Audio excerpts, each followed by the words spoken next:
बिस्मिल्लाहिर्रहमानिर्रहीम। बच्चों, इस लेक्चर के अंदर हम सीरीज़ पे बात करेंगे।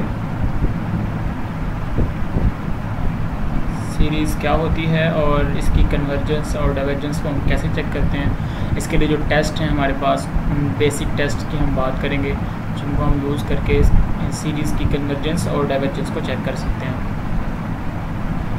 सबसे पहले तो देखें, हमारे पास अगर कोई सीक्वेंस है an और सीक्वेंस है और इसकी जो टर्म्स हैं वो a1, a2, a3, a4 up to so on, इस फॉर्म में इसकी सारी टर्म्स हमारे पास मौजूद हैं। तो अगर हम इसको समेशन के साथ लिखते हैं, summation i goes from 1 to infinity ai, इस फॉर्म में लिख दें, या हम जिसको आमतौर पे यूज़ करते हैं n goes from 1 to infinity an, इस फॉर्म में लिखते हैं। तो ये हमारे पास सीरीज़ है, यानी हमने समेशन कर दिया जितने भी हमारे पास एलिमेंट्स थे सीरीज़ के, उन सब को तरतीब से हमने a1 plus a2 plus a3 plus a4 plus up to so on, तो ये हमारे पास सीरीज़ बन गई है। अच्छा, अब सीरीज़ की हमारे पास दो टाइप्स हैं शुरू में। एक तो हमारे पास फाइनाइट सीरीज़ है। फाइनाइट वो होगी जिसकी जो टर्म्स हैं वो हमारे पास फाइनाइट है, यानी अगर हमारे पास n जाता है 1 से लेकर 5 तक an, तो इसका मतलब होगा कि यहाँ पे 5 टर्म्स ऐड हो रही हैं, a1, a2 plus a3 plus a4 plus a5, बस आगे हम इससे नहीं बढ़ेंगे। और दूसरी हमारे पास जो टाइप है ये हमारे पास हो गई फाइनाइट सीरीज़, और दूसरी हमारे पास जो टाइप है इसकी वो है इन्फिनिट सीरीज़।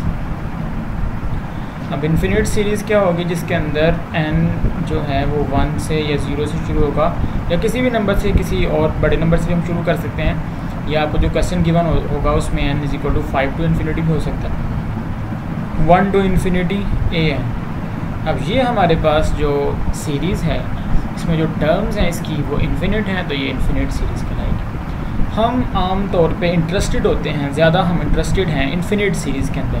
उसकी क्या वजह? उसकी वजह ये है कि हमारे पास जो फाइनाइट सीरीज़ है वो हमेशा ही कन्वर्जेंट होती है। उसकी हमारे पास फाइनाइट नंबर ऑफ़ टर्म्स हैं, उनको ऐड करके हम कोई आंसर दे सकते हैं। इसलिए हमेशा एक जो फाइनाइट सीरीज़ होगी वो कन्वर्जेंट होगी, ये बात आप लोगों ने याद रखनी है। Every finite series is convergent, ये कन्वर्जेंट होगी। लेकिन इन्फिनिट सीरीज़ में से कुछ सीरीज़ कन्वर्जेंट होंगी, कुछ सीरीज़ डाइवर्जेंट होंगी। एक बात तो ये आप लोगों ने याद रखनी है, इसलिए हम इसके अंदर इंटरेस्टेड हैं। दूसरा ये है कि इसका सम फाइंड आउट करते वक्त हमें कोई मसला नहीं होगा फाइनाइट सीरीज़ का, लेकिन इन्फिनिट सीरीज़ के जो सम होंगे उनके अंदर चेंजेस आएंगे इन्फिनिट सीरीज़। अब देखें, और इसके कुछ बड़े इंटरेस्टिंग सम हमारे पास आते हैं, उनको देखते हैं। हम इन्फिनिट सीरीज़ के बारे में बात करते हैं मज़ीद। फ़र्ज़ करें हमारे पास एक सीरीज़ है n is equal to 1 to infinity -1 की पावर n+1। अगर हम इसको एक्सपेंड करें तो सबसे पहले आएगा -1 की पावर 1+1, यानी -1 की पावर 2, -1 का स्केयर वो क्या आ जाएगा, 1 आ जाएगा। उसके बाद -1, उसके बाद +1, उसके बाद -1 +1 -1 +1 और -1 plus up to so on, और ये ऐसे चलती जाएगी। अब देखें बच्चों, अगर हम इसके, मैं इसको दोबारा लिखता हूँ, -1 -1 +1 -1 +1 और हमने इसको दोबारा लिख दिया। अब अगर हम इसके इन दो टर्म्स को ऐड कर दें, इन दो टर्म्स को ऐड कर दें, इन दो टर्म्स को ऐड कर दें, इन दो टर्म्स को ऐड कर दें, और फिर इसको सारे को सम करें, तो आपको लग रहा होगा कि यहाँ पे इसका आंसर 0 आ जाएगा, क्योंकि सारे तो कैंसिल आउट हो जाएंगे, 1 -1 के साथ ख़त्म हो जाएगा, और ये सारे ज़ीरोज़ हैं, सबको ऐड करके हमारे पास 0 आ जाएगा। यानी अगर ये हमारे पास टर्म्स इवन हो तो ये पेयर बन जाएंगे और ये ख़त्म हो जाएगा और आंसर हमारे पास 0 आ जाएगा। लेकिन अगर हम क्या करें, इस -1 और +1 को ऐड कर लें, फिर -1 +1 को ऐड कर लें, और यानी 1 शुरू से हम छोड़ लेते हैं, यहाँ पे 1 हमने शुरू में छोड़ लिया, और -1 + 1 इसको ऐड किया तो ये 0 हो गया, -1 + 1 इसको ऐड किया तो ये 0 हो गया, -1 इसको ऐड किया तो 0 हो गया। इसी तरह इसको ऐड करें तो ये भी 0 हो जाएगा। अगले सारे पेयर 0 हो जाएंगे तो हमारे पास क्या बच जाएगा, 1 बच जाएगा। तो अगले सारे पेयर्स इवन हैं, इवन टर्म्स की वजह से पेयर बने हैं, और ये 1 शुरू में, इसका मतलब है सारी टर्म्स इस वक्त अगर ऑड होंगी तो इसका आंसर हमारे पास क्या आ जाएगा, 1 आ जाएगा। तो देखें इसका जो सम है वो यूनिक नहीं आ रहा, कभी 0 इसका सम आ रहा है और कभी इसका सम 1 आ रहा है। तो इसका हमारे पास, इसका मतलब है कि ये जो सीरीज़ हमारे पास है इसका यूनिक सम हमारे पास मौजूद नहीं है। ये आप लोगों ने इस एग्जांपल को ज़हन में रखना है। देयर इज़ नो यूनिक सम, और किसी यूनिक सम की तरफ ये सीरीज़ क्योंकि नहीं जा रही, इसलिए हम कहेंगे कि ये हमारे पास जो सीरीज़ है ये डाइवर्जेंट है। इसी तरह हम एक और एग्जांपल लेते हैं इन्फिनिट सीरीज़ की। ये सीरीज़ है हमारे पास n goes from 1 to infinity n। अब अगर यहाँ पे n लिखा हुआ है, इसका मतलब है पहले आप जब यहाँ पे समेशन अप्लाई करेंगे तो क्या आ जाएगा आपके पास 1 + 2 + 3 + 4 + 5 + अप टू सो ऑन। तो अब अगर इस पर गौर करें तो जितनी भी टर्म्स हमारे पास मौजूद हैं उन सबको अगर हम ऐड करें तो कौन सा ऐसा नंबर है जो हम बता सकते हैं, इसको सम करके हमारे पास कौन सा फाइनाइट नंबर आ सकता है। इसको सम करके तो हमारे पास इन्फिनिटी आ जाएगा, और सम इसको कर नहीं सकेंगे हम, तो इसका मतलब हो गया ये तो इन्फिनिटी को अप्रोच कर रहा है।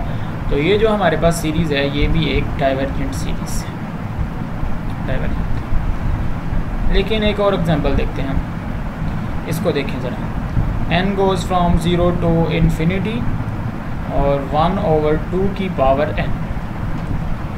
अब अगर इसको हम ऐड करके देखें, समेशन अप्लाई करें तो आपके पास 1/2 की पावर सबसे पहले 0 आएगी, तो 1/2 की पावर 0 1 आ जाएगा, फिर 1/2, फिर 1/4, फिर 1/8 plus up to so on.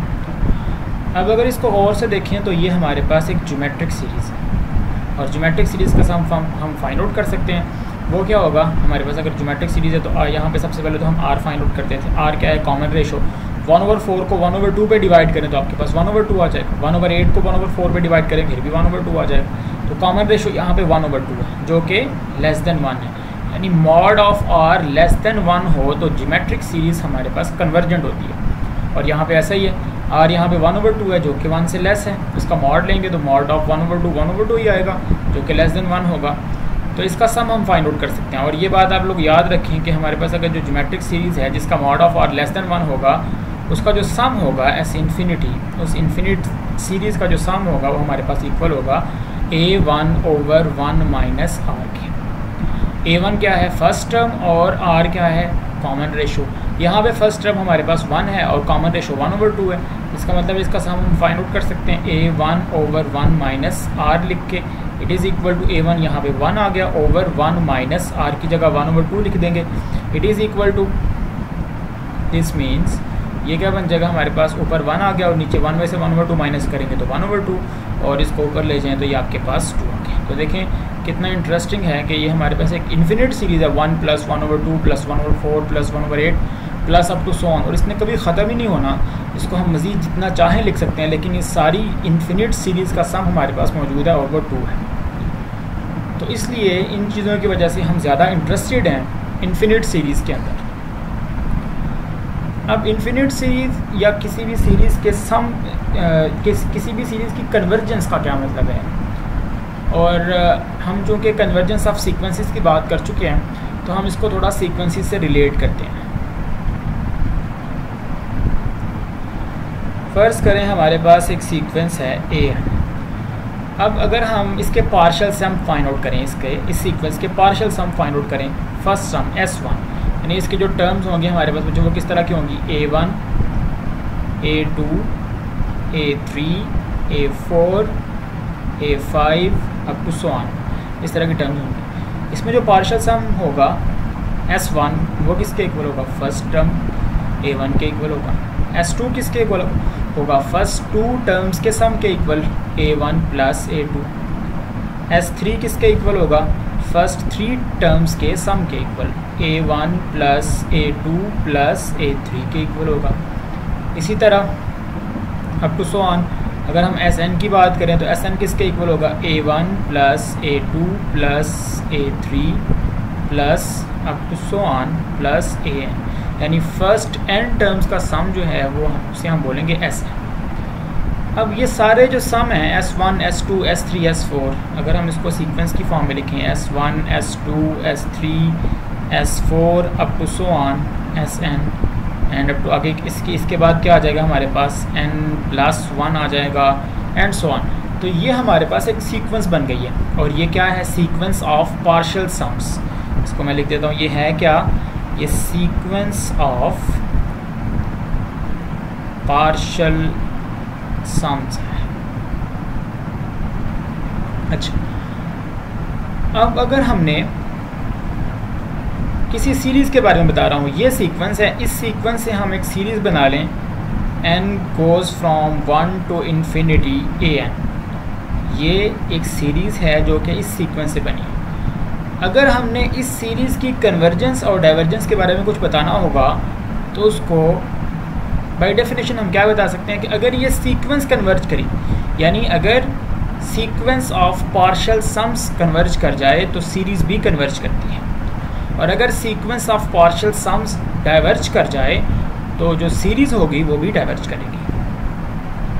इस चीज़ को दोबारा सुन लें एक दफ़ा कि ये हमारे पास एक सीक्वेंस है, इस सीक्वेंस के टर्म्स के ज़रिए हमने एक सीरीज़ बना ली। अब ये सीरीज़ की कन्वर्जेंस और डाइवर्जेंस डिपेंड करती है सीक्वेंस ऑफ पार्शियल सम्स की कन्वर्जेंस और डाइवर्जेंस के ऊपर। अगर sequence of partial sums converge कर गई तो हमारी सीरीज़ भी कन्वर्ज करेगी, और अगर sequence of partial sums diverge कर गई तो हमारी सीरीज़ भी डाइवर्ज करेगी।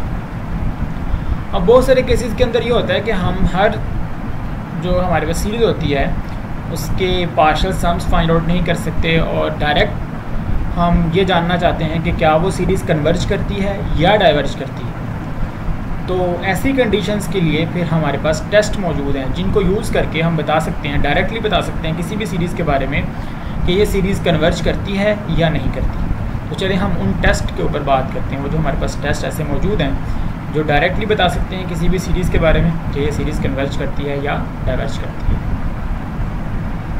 तो बच्चों सबसे पहले हमारे पास जो टेस्ट है वो है बेसिक, फर्स्ट टेस्ट है हमारे पास यहाँ पे बेसिक डाइवर्जेंस टेस्ट।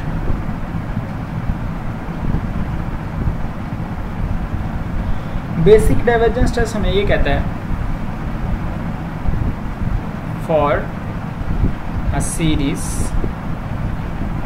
हमारे पास एक सीरीज़ है n goes from 1 to infinity an, और यहाँ से ऑनवर्ड जितने भी हम सीरीज़ पे बात करेंगे वो इन्फिनिट सीरीज़ पे बात करेंगे। मैं पहले भी बात बता चुका हूँ कि जो फाइनाइट सीरीज़ होगी वो तो हमेशा ही कन्वर्जेंट होगी।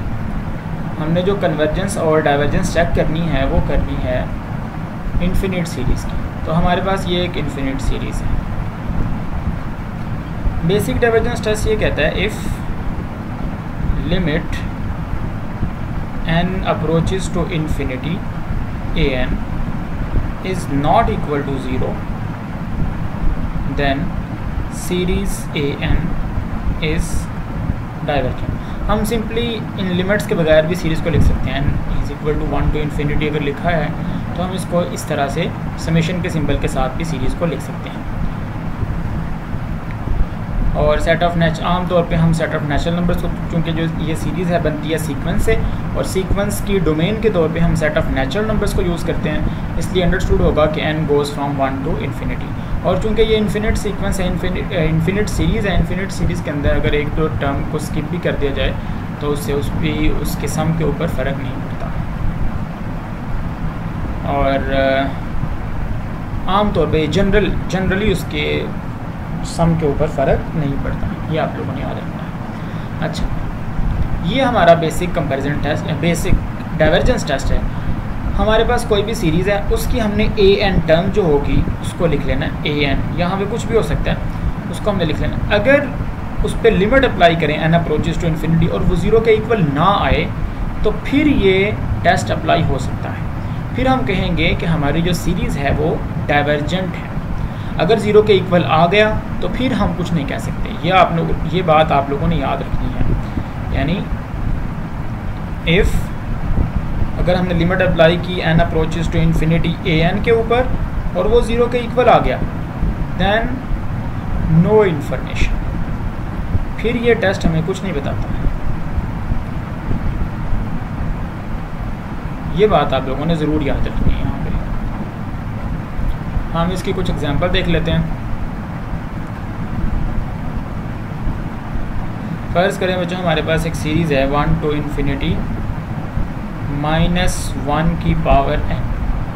अब यहाँ पे हमारे पास जो इसकी nth टर्म है an वो कितना है, -1 की पावर n। इस पे लिमिट लगाएं, limit n approaches to infinity an, तो ये किसके इक्वल आएगा, ये 1 के इक्वल आएगा अगर n इवन हुआ।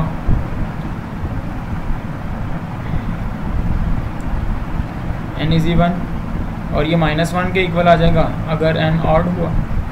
तो इसका मतलब है कि ये तो 1 या -1, इसके आंसर जो हैं वो तो 1 या -1 आ रहे हैं, और ना 1 0 के इक्वल है और ना ही -1 0 के इक्वल है। They are not equal to 0। अब हमने nth टर्म के ऊपर लिमिट अप्लाई की और वो 0 नहीं आया। अगर 0 नहीं आया तो हम फिर कह सकते हैं कि ये सीरीज़ डाइवर्जेंट है। So series -1 to the power n is divergent using basic divergence test. इसकी कुछ और एग्जांपल देखते हैं हम लोग।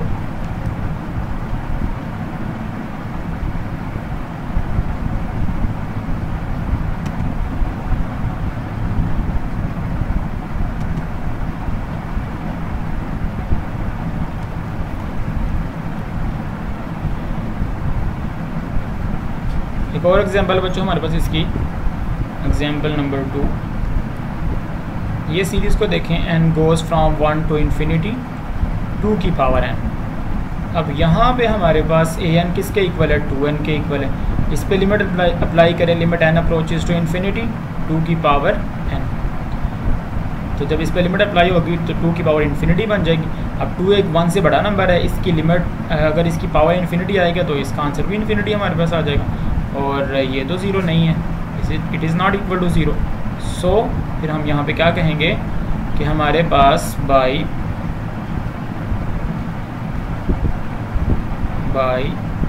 Basic divergence test series n goes from 1 to infinity 2 की पावर n इज़ डाइवर्जेंट। ये हमारे पास डाइवर्जेंट है।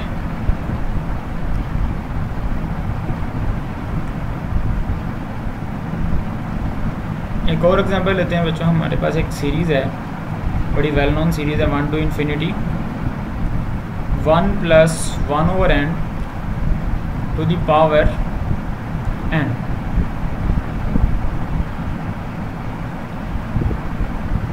अब यहाँ पे हमारे पास जो इसकी nth टर्म है an वो किसके इक्वल है, 1 + 1/n की पावर n के इक्वल है।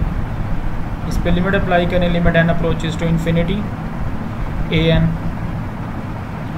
तो ये आपके पास आ जाएगा limit n approaches to infinity 1 + 1/n to the power n। और आपको याद होगा एफएससी में आपने पढ़ा था कि ये लिमिट किसके इक्वल होती है, e के इक्वल होती है, आइलर्स नंबर के इक्वल है, जो कि एक इरेशनल नंबर है। और ये तो 0 नहीं है, इसकी वैल्यू तो 2.71 समथिंग होती है, 0 के इक्वल नहीं है। हमने nth टर्म पे लिमिट अप्लाई की, limit n approaches to infinity 0 के इक्वल नहीं आई। So by basic divergence test हमारी जो सीरीज़ है 1 to infinity 1 + 1/n to the power n is divergent. अच्छा, अब यहाँ पे एक और एग्जांपल देखते हैं हम। फोर्थ हमारे पास एग्जांपल है, बल्कि यहाँ पे 2 एग्जांपल देख लेते हैं। एक सीरीज़ है हमारे पास 1/n और एक सीरीज़ है जिसकी nth टर्म है 1/n स्केयर। इसके लिए an 1/n है और इसके लिए an 1/n स्केयर है। इन पे लिमिट लगा के देखें, limit n approaches to infinity 1/n। तो 1/∞ हमारे पास a/n की पावर 1 जो कि एक पॉजिटिव रैशनल नंबर है, तो ये 0 के इक्वल होगा। इसी तरह यहाँ पे आप लिमिट अप्लाई करें, limit n approaches to infinity, इसकी nth टर्म 1/n², और ये भी 0 के इक्वल होगा क्योंकि ऊपर a की जगह 1 है और नीचे p की जगह पॉजिटिव रैशनल नंबर मौजूद है। अच्छा, बेसिक डाइवर्जेंस टेस्ट ये कहता है कि अगर 0 के इक्वल लिमिट ना आई तो फिर तो डाइवर्जेंट है, लेकिन अगर 0 के इक्वल आ गई तो फिर हम using the basic divergence test कुछ नहीं कह सकते। So by basic divergence test no information. अगर हमें इस यहाँ से कुछ पता नहीं चला तो फिर हम किसी और टेस्ट की तरफ मूव करेंगे और उसको अप्लाई करके देखेंगे कि ये सीरीज़ हमारे पास जो हैं ये डाइवर्ज करती हैं या कन्वर्ज करती हैं। अभी मैं आपकी इन्फॉर्मेशन के लिए बता देता हूँ कि ये वाली सीरीज़ हमारे पास, ये सीरीज़ डाइवर्जेंट होगी और ये सीरीज़ कन्वर्जेंट होगी। और आगे जाके हम देखेंगे भी कि ये किस तरह से डाइवर्जेंट है और ये किस तरह से कन्वर्जेंट है। जो सेकंड टेस्ट है हमारे पास, जिसे हम बोलते हैं P series test. P series test के अंदर हमारे पास कुछ जो सीरीज़ होगी उसकी कुछ फॉर्म इस तरह की होगी। If we have series like, इस तरह की सीरीज़ है हमारे पास 1/n to the power p, where n goes from 1 to infinity। n हमारे पास पॉजिटिव होना चाहिए और 1/n की पावर p की फॉर्म में अगर हमारे पास कोई सीरीज़ मौजूद हो तो उसकी कन्वर्जेंस और डाइवर्जेंस ये जो p है ये बता देगा। अच्छा, ये p कैसे बता सकेगा? p जितना भी होगा हम उसको चेक कर लेंगे, अगर वो हमारी कंडीशन को सेटिस्फाई कर रहा हो तो हुआ, यानी दो कंडीशन हैं, एक कन्वर्जेंस की और एक डाइवर्जेंस की। जिस कैटेगरी में वो फॉल करेगा तो हमारी सीरीज़ कन्वर्ज या डाइवर्ज करेगी उसी के कॉरिस्पॉन्डिंग।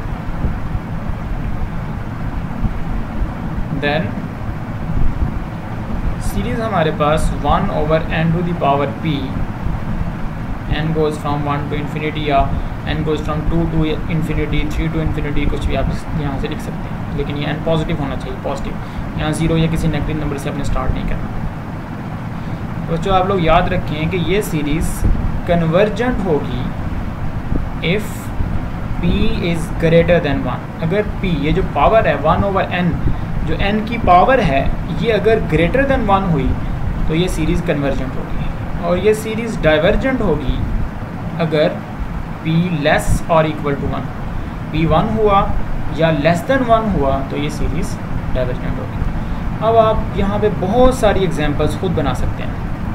फर्ज़ करें यहाँ पे हमारे पास एक सीरीज़ है 1 to infinity 1/√n। अब यहाँ पे n की पावर कितनी है? 1/2, और 1/2 1 से छोटा है, इसका मतलब है ये सीरीज़ डाइवर्जेंट है। 1 to infinity 1/n की पावर 3/2, 3/2 का मतलब है 1.5 और वो 1 से बड़ा है, इसका मतलब है ये जो सीरीज़ है ये कन्वर्जेंट है। इसी तरह आप इस सीरीज़ को देखें, जिसको अभी हमने पिछले टेस्ट में देखा था एंड वाले एग्जांपल के अंदर 1 to infinity 1/n। तो अब यहाँ पे p कितना है? यहाँ पे p है 1, और अगर p 1 या 1 से छोटा होगा तो हमारी सीरीज़ क्या होगी? By using the p series test divergent होगी। इसी तरह हमारे पास एग्जांपल है 1 to infinity 1/n²।